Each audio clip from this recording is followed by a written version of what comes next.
Hello, Ryan. Welcome back to the podcast. Hello, Mark. Welcome back. Thank you. Good one today, mate. Well, they're all good, but I'm excited for these clues Oh, because I don't know that you'll get this one.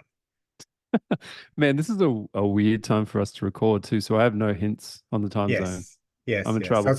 it's no different. You haven't got the last ones, but I Yeah, think and that hasn't these helped ones are me. super. No. All right, here we go. Let's jump Okay. in. Clue number one. This place boasts more castles per square meter than Oh, any other country in the world, with over 3,000 castles. It's fairy tale land. It's a fairy tale land waiting to be explored, basically. well, castles. All right. Is it, like, do I have to get more specific? All right, let's go like Dublin, Ireland. No. Good Okay. guess. I can see why you went there. Do you want a city or do you want? I've actually got four clues for you. That's how excited I Okay. am for All this one. right. Keep So going. let me keep going and you can, I'll specify it a little bit more maybe after Okay. the second one. So Okay. clue number two. This place holds the record for having seven parliaments, one for each region, each community, French speaking, German speaking, Flemish speaking, and the federal government. The hell? Like, this has got to be like UK or something. Let's just go London. No. Okay. Yes, it's super interesting. I really like these clues. Clue number three. So we are after a country. Hmm. If there's one thing you should know about this country, it's that French fries were invented here. It's known as frites in French, I'm guessing. I don't know for sure. Frites and frieten in Flemish or Dutch. Fries in this country are typically served with a kind of mayonnaise and not ketchup. France is too obvious. It's not going to be France. You say mayonnaise? Hmm, Ooh, Wales. no. Okay. Fourth and final clue. This country is known around the world for excellent quality. This I think may give you a really good hint. This country is known around the world for the excellent quality of its chocolate. In fact, it's estimated that 725,000 tons of chocolate produced each year in this country means that it's responsible for around 11% of the world's chocolate production. We got to be in Switzerland. No, I can see why you What? went there, but no, we are actually in Belgium. Oh, yeah, Belgium is a better guess. God Yeah, damn it. specifically Leuven in Belgium. I'm not sure if that's how it's pronounced, but Leuven in Holy Belgium. crap. It's a new So, one. new one. We have not been to this country, which adds to the excitement. Wow. Not I, the person, the guest that we've got on today is a G, G, let me say that again. The guest that we have on today is a geriatric kinesiologist. Any guesses what that might be? Geriatric, older people, Yes. probably like our Yes, that age, gives it away. Yep. probably. Yep. And then kinesiology, I've never really known what kinesiology is. It is to do with the body and the systems and Hmm. etc. That's a good summation, I feel. It's It, pretty broad. so it's a tongue-twisted term for an exercise specialist for older adults and the elderly. So you're pretty much right on. Yeah. Her two dogs, and this is as she had described it. The two dogs and I moved from California to Europe a year and a half ago to experience a new chapter of life and love with her partner. She thoroughly loves and looks forward to daily walks with the dogs, playing tennis, and optimizing her sleep. Most people don't know that she loves birds, one of your fellow bird lovers. She has a Yeah, I'm in. growing affinity for bird watching, as the pigeons in Belgium are truly majestic. I don't know many people that watch pigeons. That's I interesting. love watching Um, pigeons. yeah, okay. Well, there you go. They're the You best. and this and our guest. Yes. Last fun fact: she's close to being as multilingual as she's learning French as a third language. Our guest today from Belgium is Mercedes Fernandez. So welcome to the Remembering Them podcast officially, Mercedes. Thank you very much for joining us, excitingly, for our first guest over in Belgium. Thank you very much, Ryan and Mark. It's a pleasure to be here with you. I'm very, very much looking forward to getting into this conversation. It's actually one of the first times I'm going to touch on grief. It's something that I personally talk about or feel like I talk about often in my personal life. So I really am excited for the opportunity. Let's just jump straight into it then. Who are we talking about today and what happened to them? Yes, today we are talking about my grandfather, Miguel. We called him Pop, so I will refer to him often as Pop. Oftentimes, I think a lot of people address their father, their grandfather, as Pops with an S, but mine was Pop. So he has passed since 2017, so I think it's coming up on 7 years if I'm doing my math correctly. And it's funny, right before I hopped on, I wore this, and the listeners probably don't know what can't see, but I'm wearing this sweater. It's one of my favorite sweaters of his. And yesterday, my mom is coming to visit Belgium in next week for about a month, and so I'm setting this guest room up for her. And I put a picture up that I found yesterday, and I just realized, I like before I signed on, that I'm wearing the same sweater that he's wearing. Oh, that's awesome. It's so cute, and I like had no intention, like I didn't plan it. I just happened to turn over and see, and it's one of my favorite pictures. I forgot I even brought with me to Belgium. Had been in a drawer, so yeah, I know Cool. I'm veering really quick, but it. I just felt like it was the Ah, perfect. It's cute, and so part of me feels like, okay, maybe Papa's with me today, and here we are. does it still smell? Does the smell remind you of him or anything like that?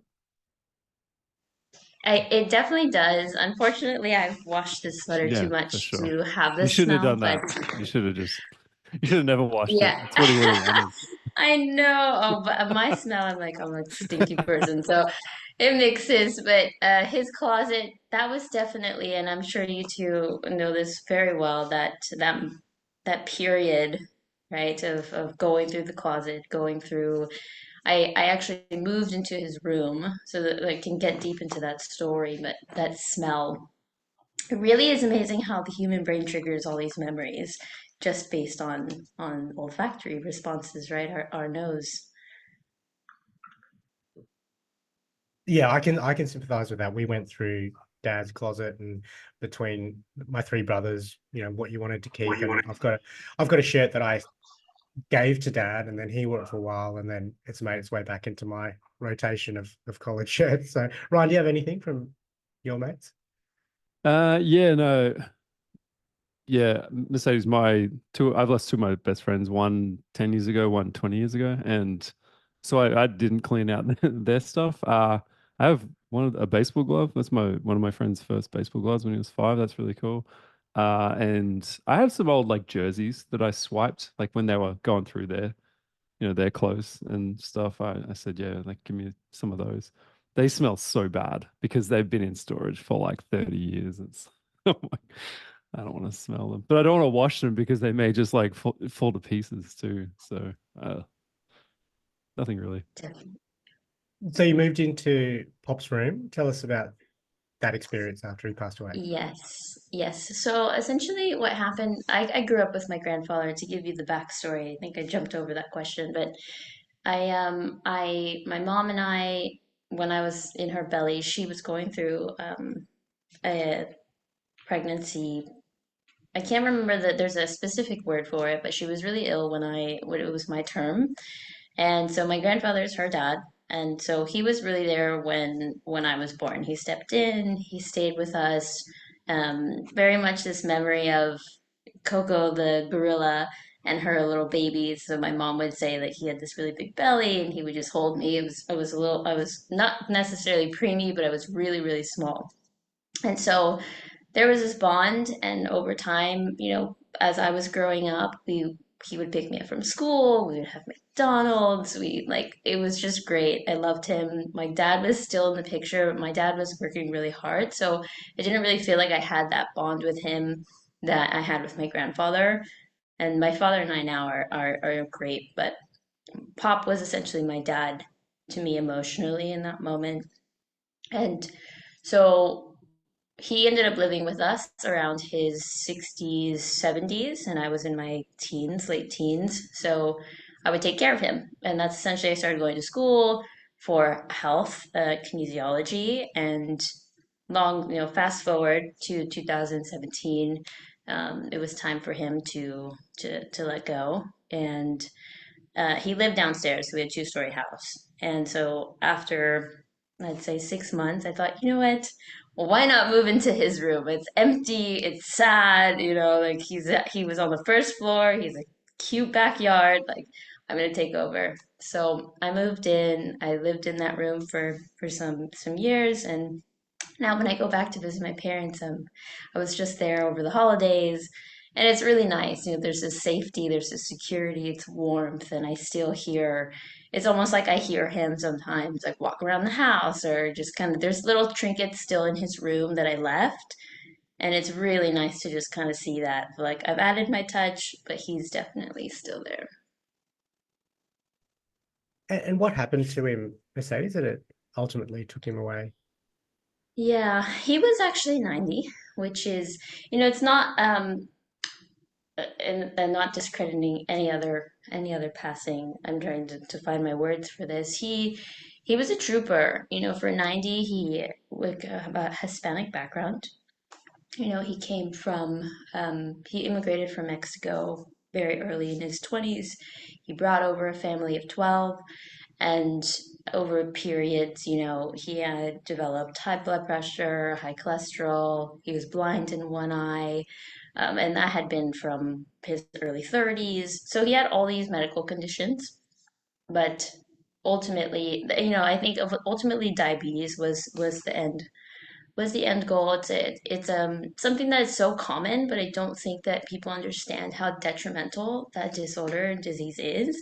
It is a slow it is a slow, insidious disease. And so that came with congestive heart failure. And so it's almost like I look back at it in retrospect that it was anticipated, of course, and I had dreaded it for so long, maybe most of my life. Like, oh my God, what's going to happen the day that Pop dies?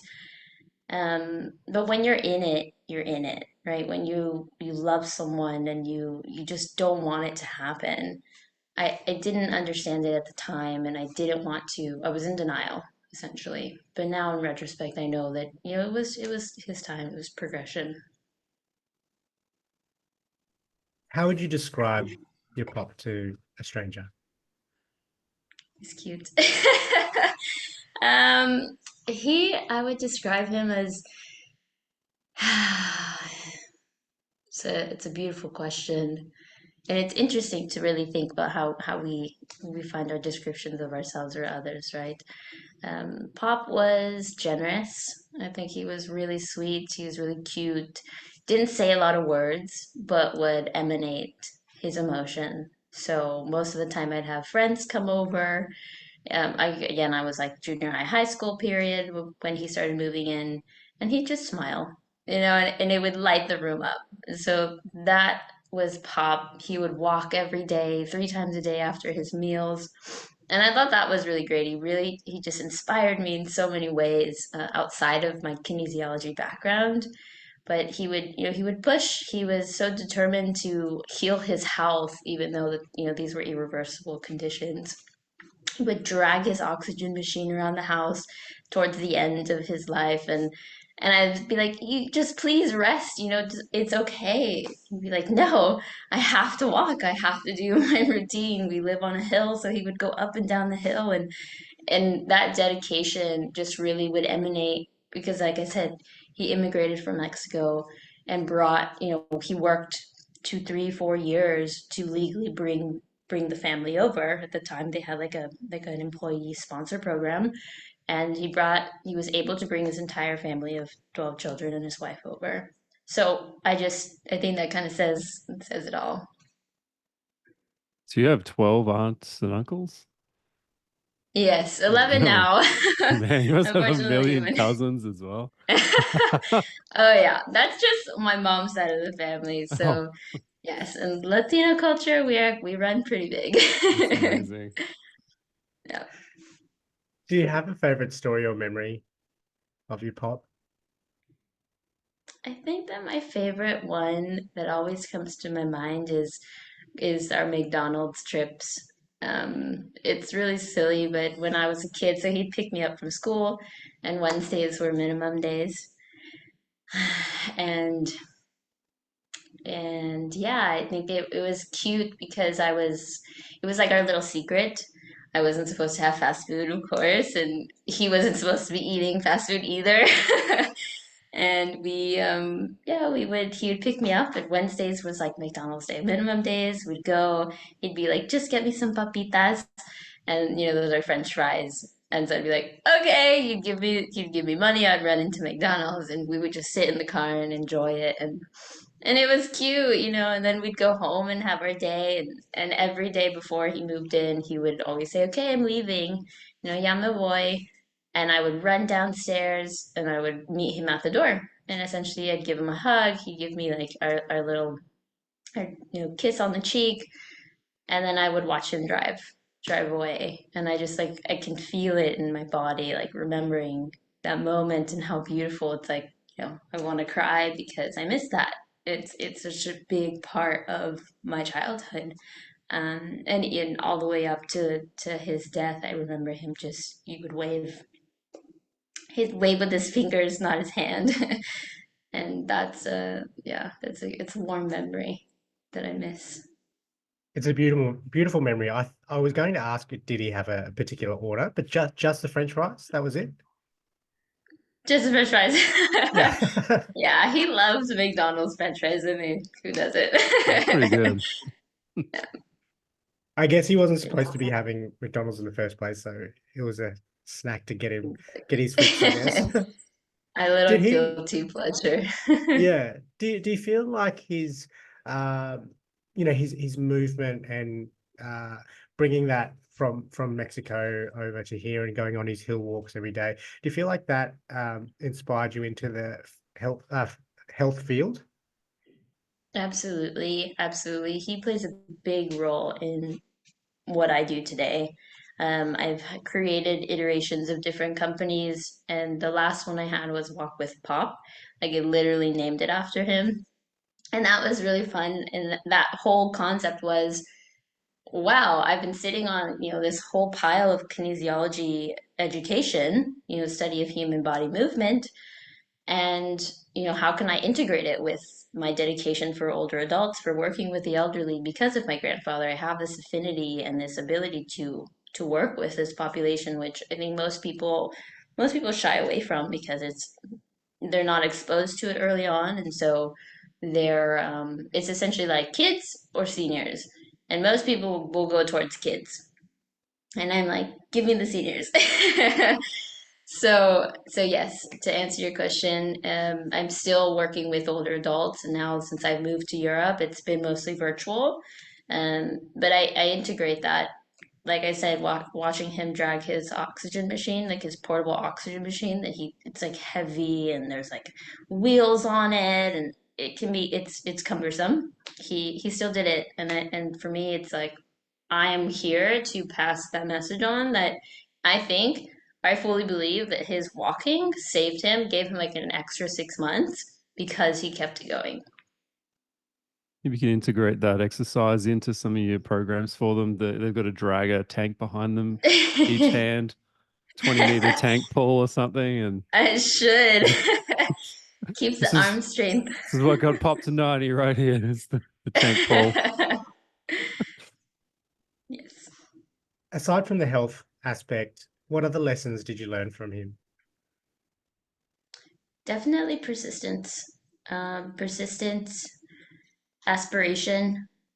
Going back to for me, I will never forget, at his wake, I had so much anger, right? There's just this anger not towards him, but anger towards his children. So my aunts and my uncles, that everyone has their issues.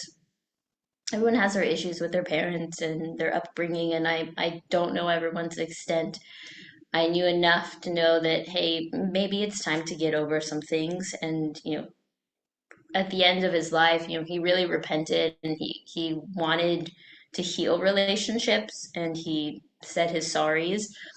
And it broke my heart to be in the household to see that no one called him on Father's Day, no one called him on his birthday.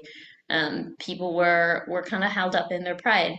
And what I found, what to answer your question, I think that ultimately there was so much drive and ambition to bring his family, that I think that And I'm like, can't you guys all just be grateful? Because if it wasn't for Pop, you wouldn't be here. Like, you literally wouldn't be here. You wouldn't have gotten your master's degree at Santa Clara University if he didn't bring you to America. Maybe you would have, on your own. But, I felt all of this, of course, grief and these emotions for me now to carry on like that drive, that ambition, that courage to move to a different country to pursue my dreams, essentially to build companies and to be grateful. If there are relationships that I've broken ties with, or things that aren't settling, how can I get through my own baggage and my own pride to heal those so that I can live this peaceful life after my grandfather. I think that's a really good lesson that you've pulled from, I guess, broken relationships that he had or battled through. I think it's probably put you in a really good place. Is there a particular quote or saying that Pop used to say that sticks with you today? Good question. I'm like, my brain's like, which one? Which one? I think something that sticks or that comes up the most is I always hear him say mijita, which means like young girl, little girl, my girl, or my little girl is probably the best translation.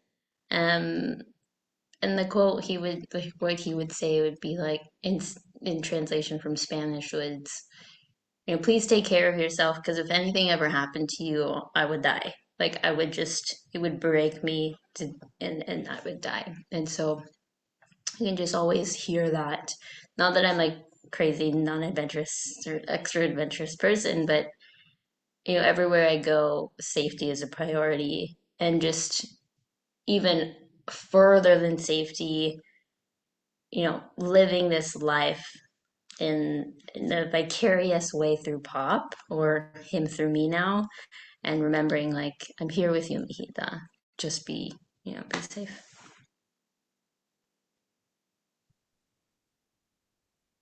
Do you still feel connected to him with that in mind, in saying what you just mentioned, having those strong uh, quotes or sayings still with you?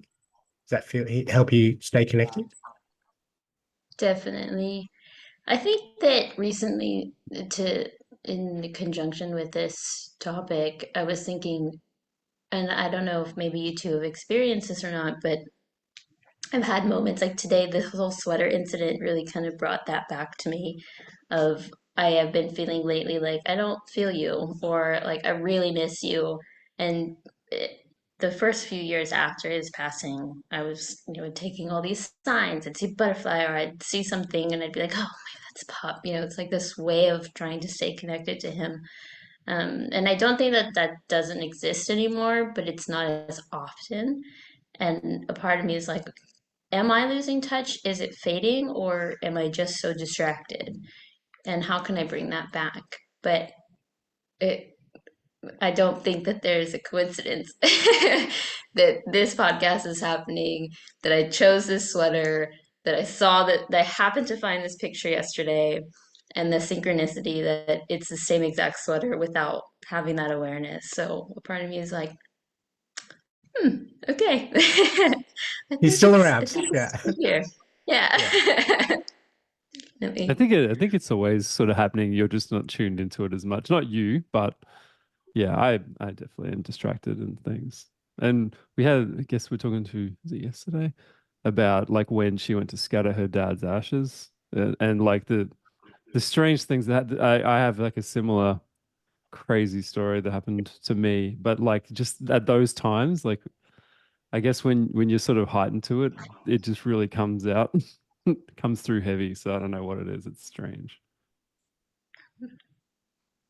Mercedes, do you have any advice for people that uh, may go through a similar situation to yourself, whether that is, a grandfather, grandmother, or a parent for that matter as well, where there's that decline in health, they're at an older age, and for want of a better term, you know that it's coming.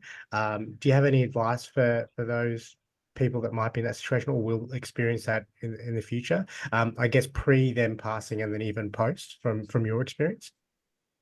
Yes, I think the first thing that comes to mind is find your resources.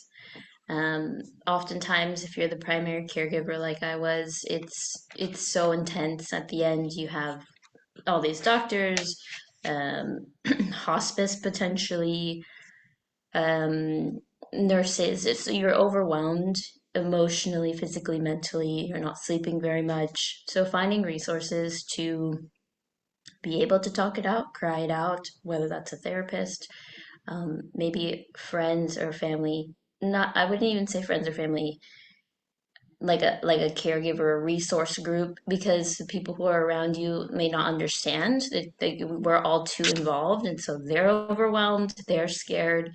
Um, Something that, yeah, I wish I had known then, so I offer that now.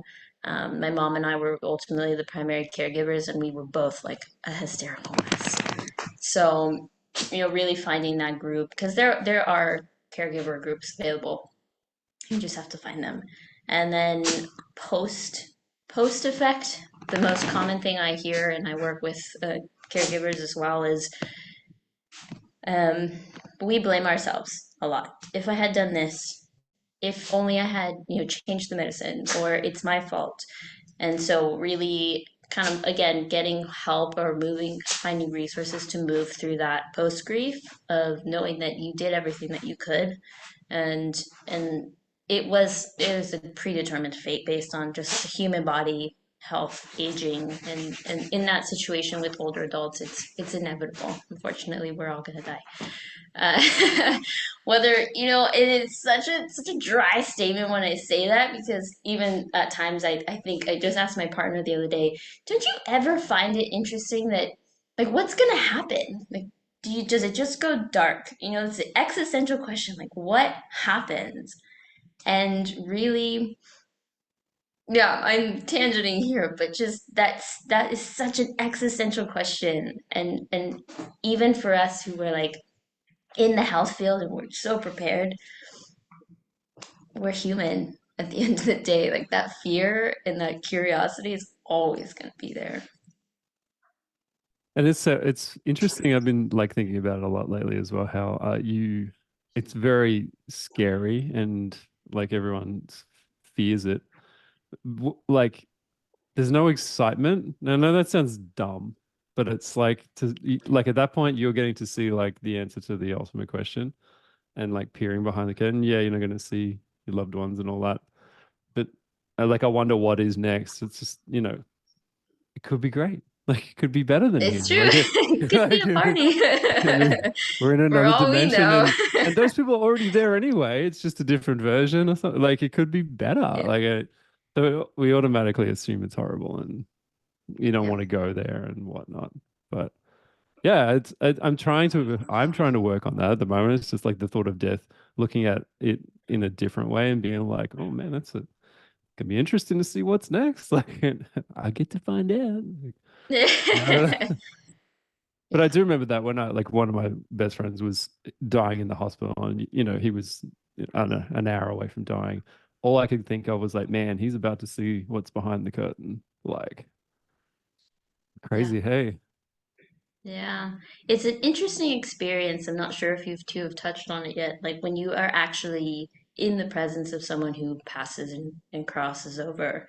Um, I don't think a lot of people get that experience. At least I'm not aware of that. I did. I was there when Pop passed, and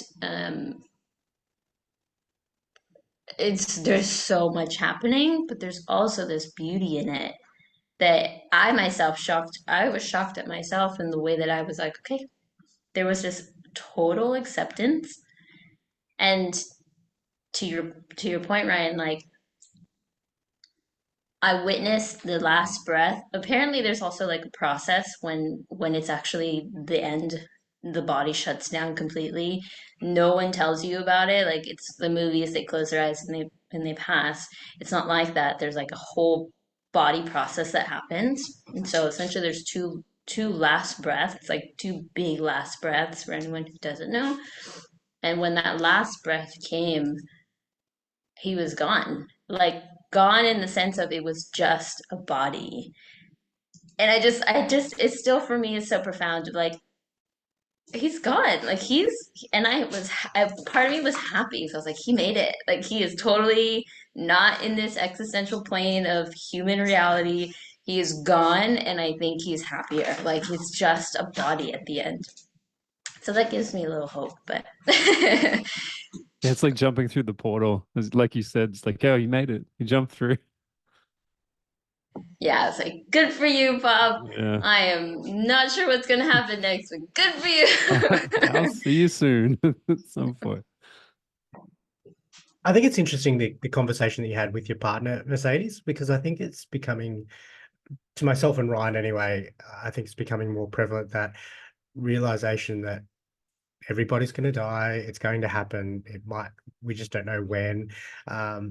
And I always go back to now, just our recent guest, not just for yourself, but anyone that is listening to this, I'd highly, highly recommend them to go back and listen to the first guest for this year, for this season, Rabina. I was thinking that too as we Oh, as soon as you Wow. started going down that path, Mercedes, I was thinking you should listen to that episode, because she's a Buddhist, or she is a Buddhist, and she spoke about that, coming to that realization that anyone can pass at any moment, and therefore then cherishing the days that we do have. We're on this side of, this side of death, I guess, to paraphrase her quite poorly, but a really good episode for that. Exactly. You and your partner, go and listen to it. Yeah. I think it starts to speak She to w- what you said.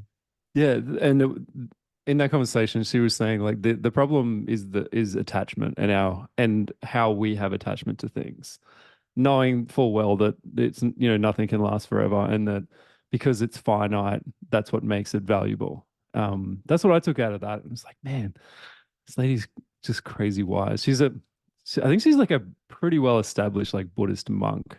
She's Australian, living in New York. She's on social media, has like a lot of followers and stuff. Absolute fire hose, like you're drinking from a fire hose. She's a million miles an hour. She's like 80, but she's just phew, amazing. Yeah, that was a crazy talk. But like what you're Nice. saying is Just my exactly. type. Yeah. It was a Awesome. really cool talk. Yeah. Yeah, I think that, and I'm really excited to go and listen to that because my one understanding with Buddhism, I'm not super versed, but I've dabbled, is that the root cause of suffering is attachment. Is Yeah. that correct? Yep. Yeah. Yeah. And that is, of course, such a tricky thing for myself that I have done. And it's funny because the dogs have been like kind of playing as we were talking about that, and it reminds me of extension from Pop. I've lost their mom. They're my one of my favorite dogs ever. We were so close, and that same feeling of attachment, right? We really create suffering from it, but also, and I've had moments recently where like I miss Mila so much. I miss my dog, where to the point is I valued her so much, though I knew she was also going to pass. She was like 19. She was an incredible dog. Oh man, that's But old. even yeah, but she was still rocking it, like she's walking up and down that same hill. So there's a link, right? There's a link with exercise activity, this hill, my grandfather, the dog. But finding disconnecting the attachment, and yeah, this conversation is really reminding me to go back to that, to there's a spiritual aspect to my life, my my existentiality. That's like the word that I'm using a lot today. And yeah, listening to that episode, because now I'm just, again, there's no coincidences. Should listen to it on 0.8 speed though. Yeah. Okay. she's she's a million miles an I hour. was She so is. tired after it. Episode Okay. 63 for your reference, Mercedes, and anyone else listening. Episode 63, just an amazing woman and chat around exactly that, the attachment. Back to you though, as our guest. Final question for you for the podcast. Traditionally our hardest, but if Pop was in front of you, if Miguel was in front of you today, what would you say to him? I miss you. And thank you. Short and sweet. I think for me is yeah, I miss you and thank you because there's so much of where I am in the world right now because of him, and for that I'm eternally grateful. I just wish he could see it, of course, but I know he is. Short and sweet. I love it. Mercedes, to end the podcast, I'm going to ask you, because I understand that you're learning a third language or you're at least bilingual.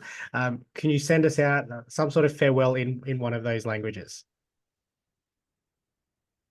Yeah.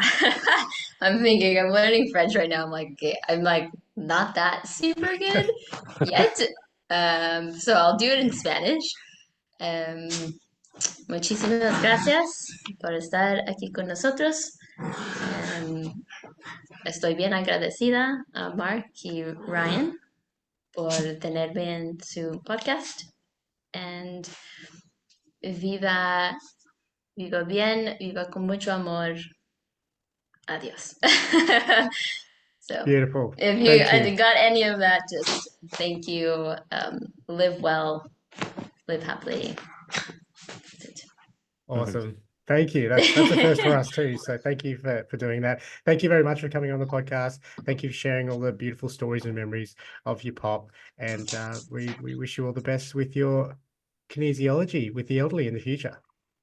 Awesome. Thank you both very much. I am so honored and grateful. And as you can see on the video, for those listening, this is the first time I've actually cried, teared up on a podcast. So thank you for evoking those emotions and really bringing me back to my grandfather.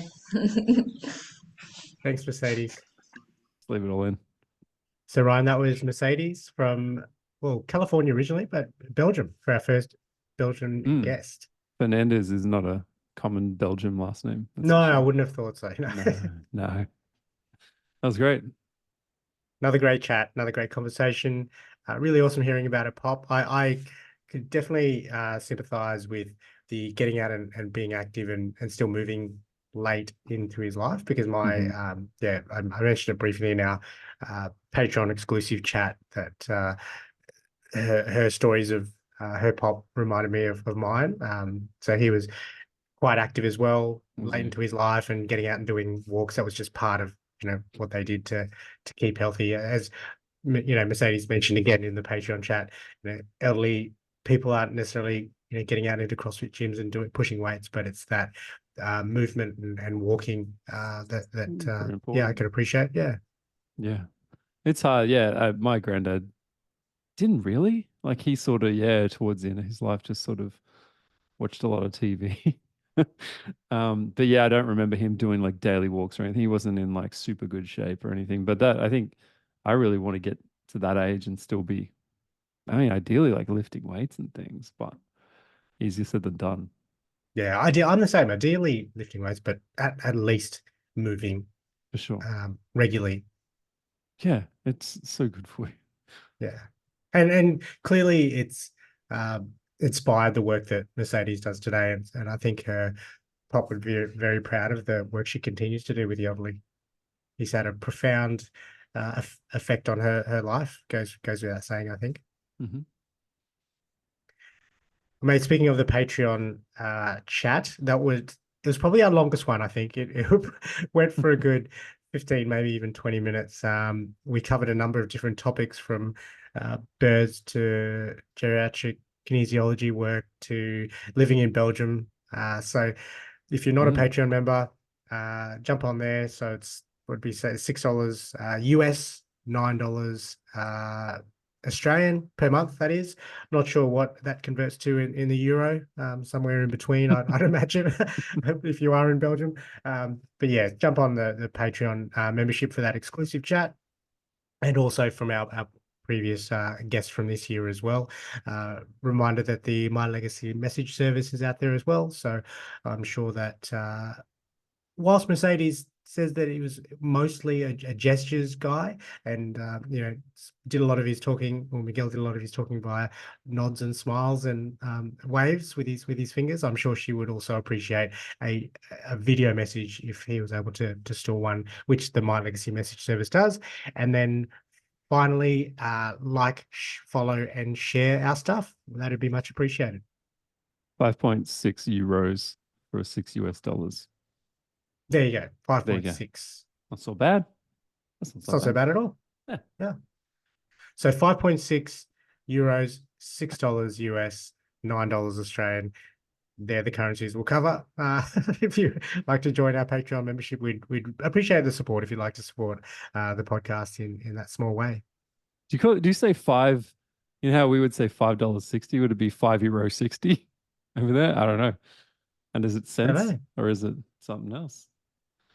All mysteries. No idea. I'll find out soon. Yeah. You will have to. Well, thank you, mate. It was another really good chat. Another country to the list that we hadn't had before. Look forward to the next one. Absolutely. Goodbye, sir. Thank you, mate. Bye.